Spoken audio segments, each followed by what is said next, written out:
Hello বন্ধুরা, রাজবংশী ফিলকুকে তোমাদেরকে স্বাগত জানাই।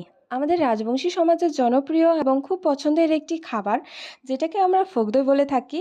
আজকের এই ভিডিওতে আমি সেই রেসিপিটি তোমাদের সাথে শেয়ার করব। আর এই রান্নাটির জন্য বেশি কিছু সামগ্রীরও প্রয়োজন হয় না, আর খুব অল্প সময়ের মধ্যেই এই রান্নাটিও হয়ে যায়। তো চলো ভিডিওটি শুরু করা যাক।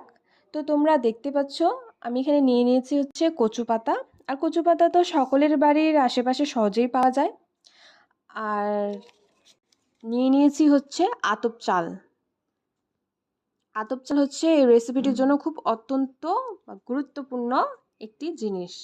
এই আতপ চাল ছাড়া এই রেসিপিটি হবে না। তো এই আতপ চালটিকে আমি গুঁড়ো করে নিচ্ছি বা বেটে নিচ্ছি। তো তোমরা দেখতে পাচ্ছ আতপ চাল আমার বাটা হয়ে গেছে। তো তারপর আমি নিয়ে নিব হচ্ছে কাঁচা লঙ্কা, রসুন আর হচ্ছে আদা।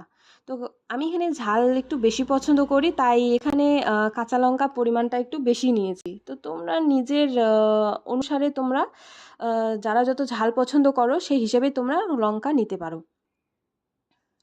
তো দেখো তো এটাকে তোমরা নিশ্চয়ই জানো। তো এটাকে আমরা রাজবংশী ভাষায় বলে থাকি গুজরি বা ডাকোয়া। তো তোমরা এটাকে কি নামে চেনো সেটা নিশ্চয়ই কমেন্টে জানাবে। তো তোমরা এটাকে দিয়েও বানাতে পারো, আবার এটা ছাড়াও তোমরা এই রেসিপিটি করতে পারো। তো এখানে আমি গরম জল করে নিলাম। গরম জল করার পর তারপরে এখানে খুব অল্প পরিমাণে খাওয়া সোডা দিয়ে দেব। তারপরে যে কচু পাতাগুলো আছে সেগুলোকে ভালো করে ধুয়ে তারপরে এখানে আমি দিয়ে দিলাম। তো দেওয়ার পর বেশ খানিকক্ষণ 5 মিনিটের মতো একটু নাড়াচাড়া করে নেব।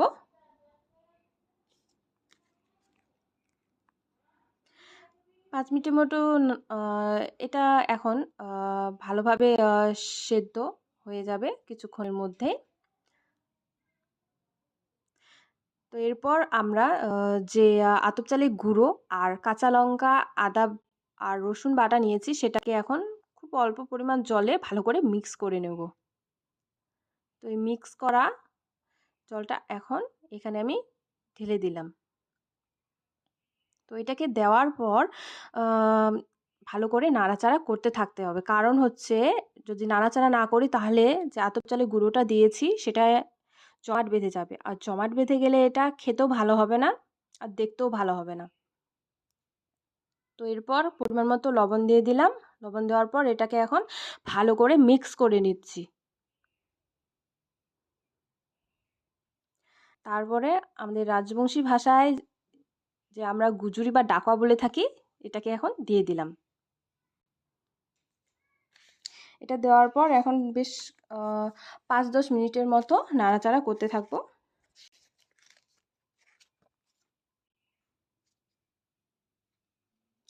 তো এটা আমার রেডি হয়ে গেল। তো এটা আমি এখন নামিয়ে নিলাম।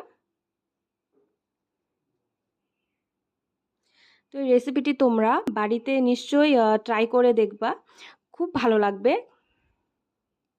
এটা দেখতেও যেমন খেতেও তেমনি সুস্বাদু। আর এই রেসিপিটাকে তোমরা গরম ভাত ও আলু ভাজার সাথে ট্রাই করতে পারো, তোমাদের খেতে খুব ভালো লাগবে। আর আমার এই ভিডিওটি ভালো লাগলে প্লিজ প্লিজ লাইক আর সাবস্ক্রাইব করে দিও। এরকম আরও নতুন নতুন রেসিপি আমি তোমাদের সাথে শেয়ার করতে থাকবো। তো দেখা হচ্ছে নেক্সট ভিডিওতে।